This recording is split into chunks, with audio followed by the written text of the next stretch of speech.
Accordingly, AI-controlled robotic life support systems designed for all categories of the planet's population will eliminate the need for any kind of education for the lower class. The revolution performed by the magician Steve Jobs, that of replacing ordinary text with icons, smileys, and other symbols, throwing us 6,000 years back, will make the ability to merely read and write an absolutely optional skill for a large part of the world's plebs. It is noteworthy that about 750 million people in the world today are illiterate, most of them living in the so-called third world countries.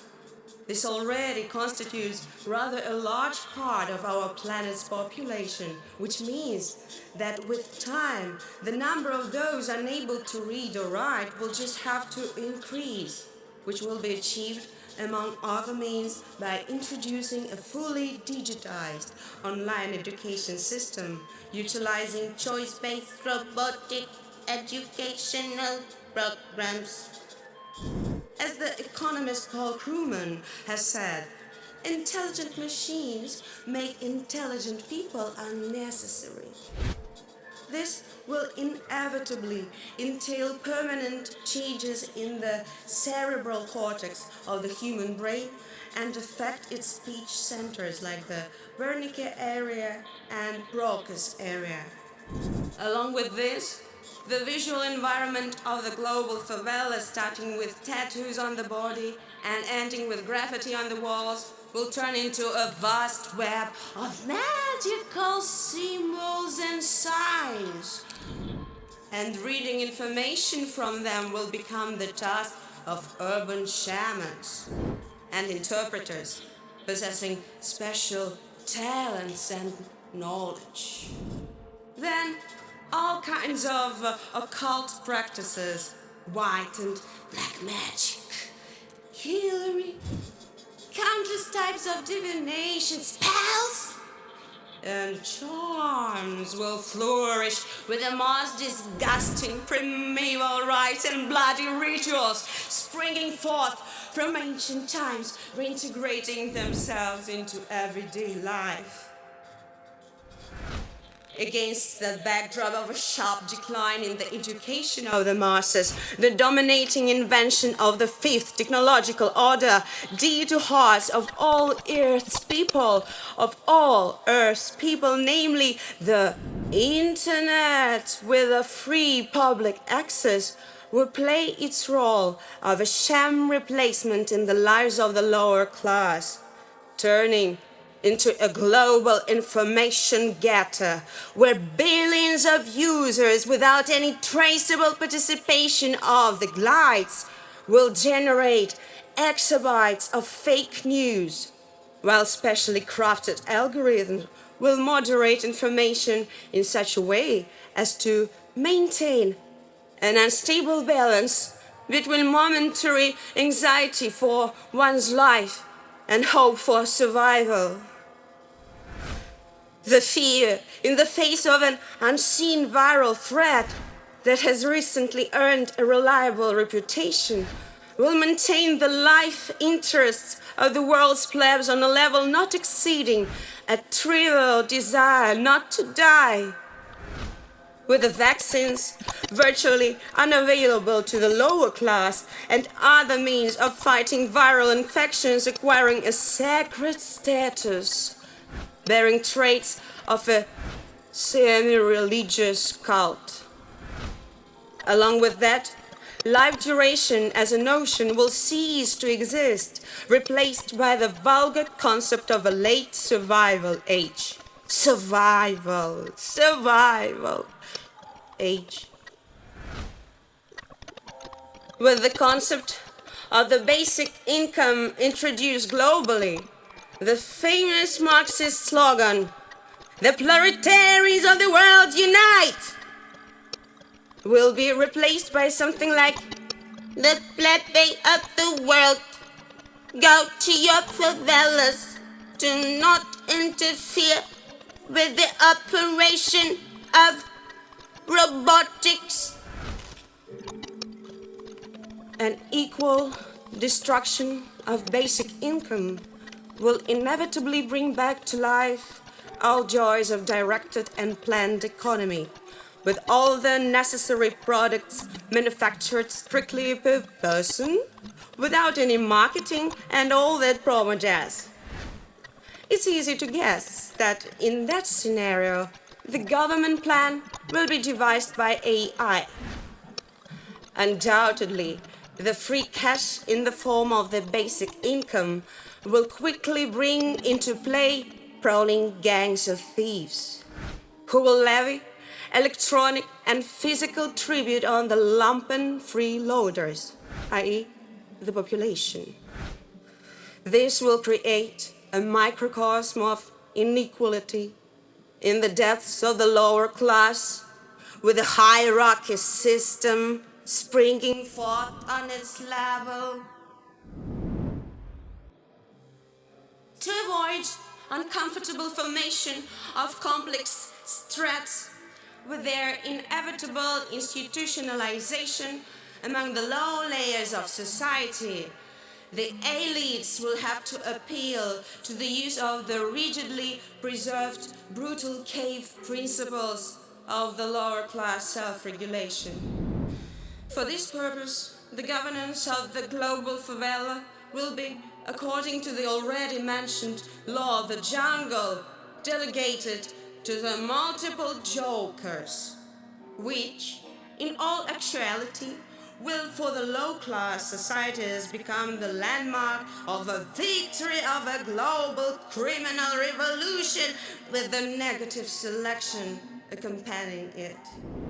The maximum penned by the famous Marc de Sade will become a societal norm for the low class. It says, "The one who's stronger will always find just that which the one who is weak deems unjust." In other words, formerly an avant-garde of bourgeois revolutions, the criminal institution, armed to the teeth by the same bourgeois due to the results STP, will monopolize power in the lowest societal stratum.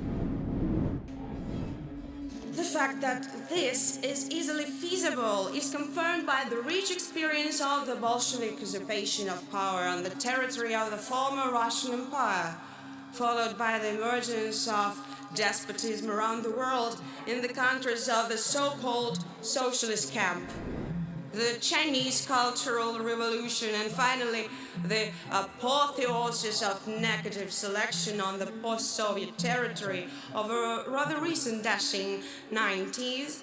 Neither Khrushchev's nor Gorbachev's perestroika were able to change the basic paradigm of Sovietism, i.e., the same negative selection, as the core constructive principle behind pyramids of power. At the same time, it is the latest experience of criminal management of societies that suddenly reveals that there is no longer any need to hide behind any Marxist, Leninist, Trotsky, Stalin style. Life itself provides unfailing proof of flawless operation of a rather basic principle worked in the cinematic post-Soviet masterpiece of the director Sergei Slavyev. The one who is angry is also the one who is right. In this sense, it becomes obvious that socialism is only an intermediate link between the bourgeois and the criminal revolutions. The mechanics of the global criminal revolution set in motion in the days of the French Revolution have never stopped and are gaining a second wind today thanks to the COVID-19 pandemic with its unprecedentedly tough quarantine measures, the closure of international borders, and a general drop in standards of living of the vast numbers of the population around the world. Concerning the borders, as the elites assume anonymity, The borders between states and the boundaries of their internal administrative division will turn into a tool for delimiting the zones of influence of big individual criminal communities. The holy cow of democracy, local self-governance, will pass into hands of the so-called watchers. Total absence of employment of the world plebs, imminently stabilized by the criminal regulatory mechanism, will become the basis for the formation and existence of an egalitarian classless society, in comparison with which the Soviet system will look like merely the first man-made timid attempt at creating such a society. However, none of the above will acquire a relevance in the everyday life of the human population until the expressions of elite freedom and comfort become completely inaccessible and utterly non-permissible for the lower class.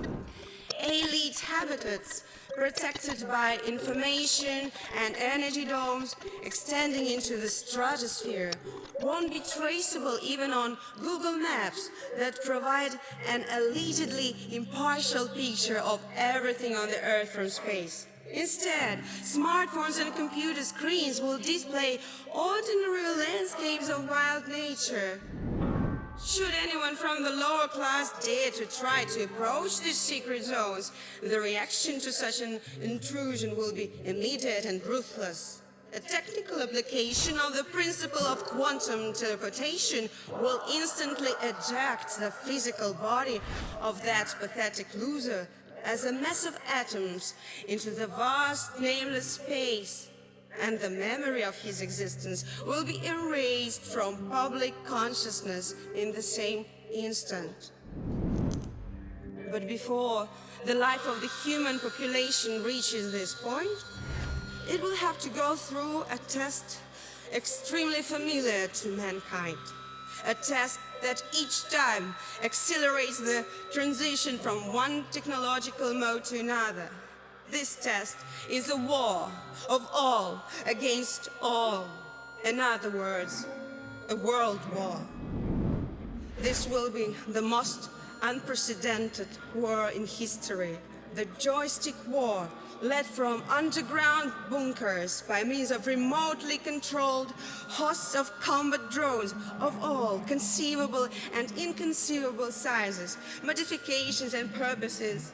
It has not yet begun only because the world's superpowers have not yet stuffed their military arsenals with amounts of such weapons that would by far exceed the actual need for them.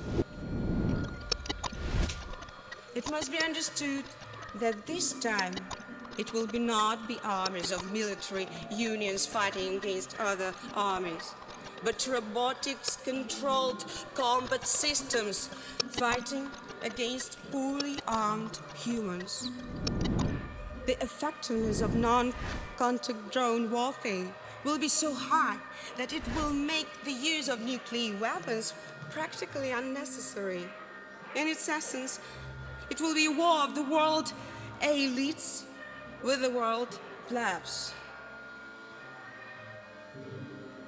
Once this act of global opposition is completed, the key phase of the elites' anonymization will arrive, with them taking the best and the safest in terms of habitation areas on our planet. In the beginning, the fighter drones remaining after the big war in sufficient quantities will become a temporary yet also a quite reliable auxiliary defense that will enable the elites to fight back on all of the attempts by the lower class to interfere with their orderly existence and strive for supreme cutting-edge technologies. Along with that, all anxieties expressed by Francis Fukuyama concerning the unipolar world crisis.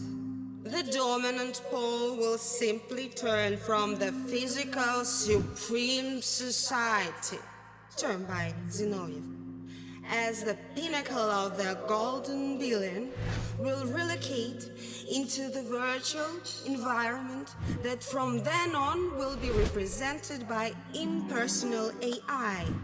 That is, the electronic smoke pillar that will hide the ruling class from all eyes.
Jock will find the poison bruise.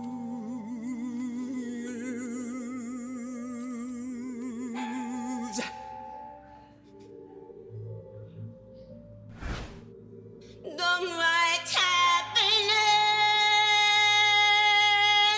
Never soft, cold, little man, come, table. No, please. No, when I know soon, no, I soon, so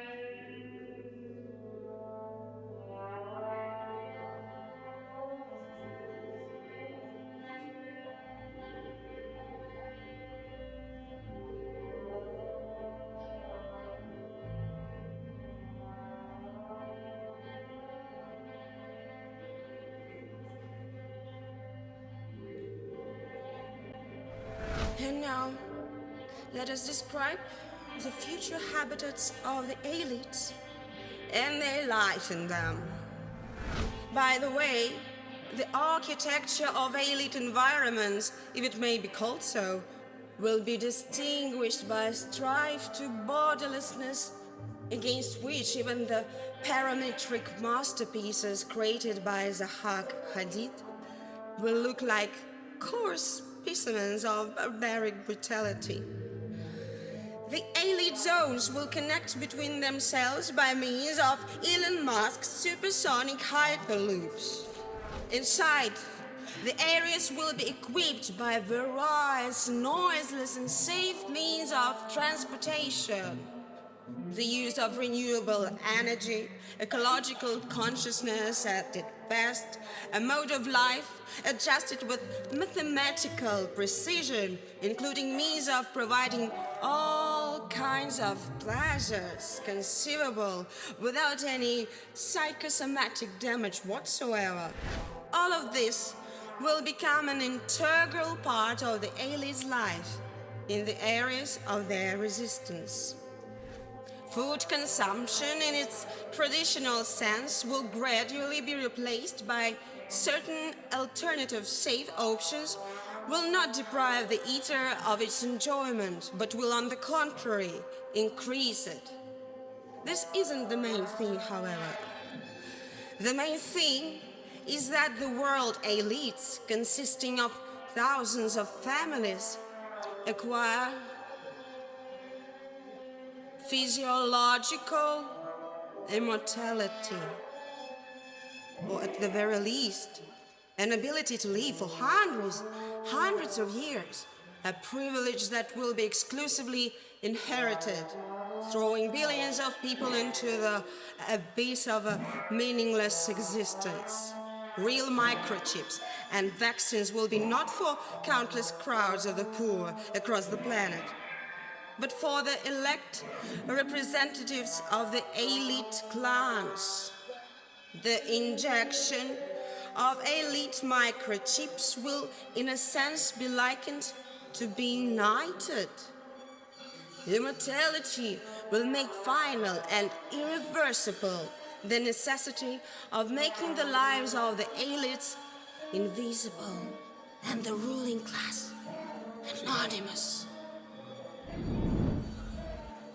The main antagonist of the miniseries The Third Force, the egregor of the tambourine, the great and terrible fictional oligarch Glotov, rightly confesses that the gain of immortality feeds the fear of death even more. And the only way to conquer that fear comes through unlimited and invisible power, through ruling the whole world in its entirety. And finally, the elites will stop using money. In the mid-term perspective, it will become unnecessary.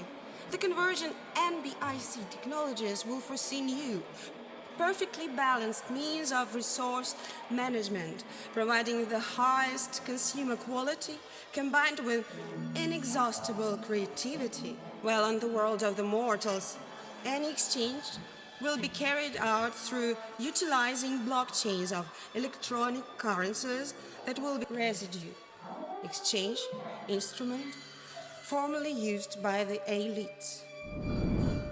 The elites will cease to charge the plebs any rent, taxes and other fees, as they will have no need for a resource and energy supply from the lower class. With taxation ceasing to exist as an institution, the meta-narrative dominating the modern discourse of taxpayers, hiring the ruling class to carry out state and social administration, will vanish as well. And automated, anonymous governments of the lower class that will give them an illusion of being completely self-governed by means of the aforementioned cave principles of the criminal vertical power construction, will leave no room for illusions of some sort of mutual obligations between the ruling class and society. Only the fear of the powerful and ruthless criminal world that will then be the only face of governmental power will become the only instrument of self-organization of the lower class. In this light, the popular survival video games full of chasing and shooting in virtual streets and cities are a prerequisite and means of preparing the onset of the reality where the city environment will be likened to a jungle, where the strongest, the most nimble, and the most ruthless will have the highest chance at survival, which will bring the cult of masculinity and the patriarchal philosophy back into the forefront.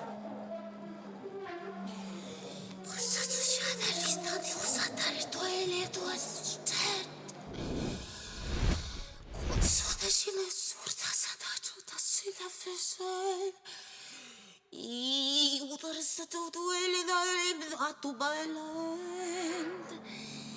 I bodrali selen ta satala. Maquatela. Maquada salis. Igon haritela tunela tu segunda.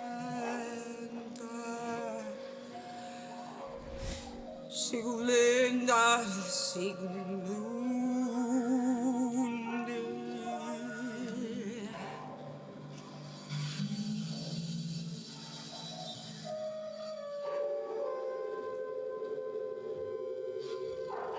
In my sin heart turbil, Sabil sea turbil, sorforti sorte. Carido velando si, cavido nell'agne,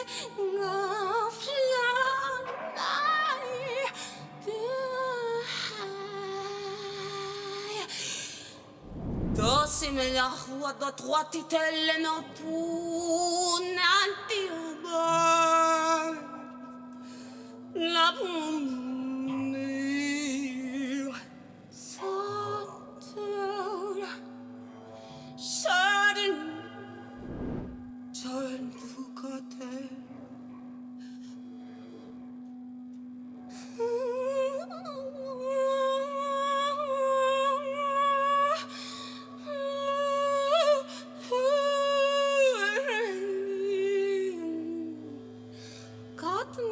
Saputo katsette bär. Det är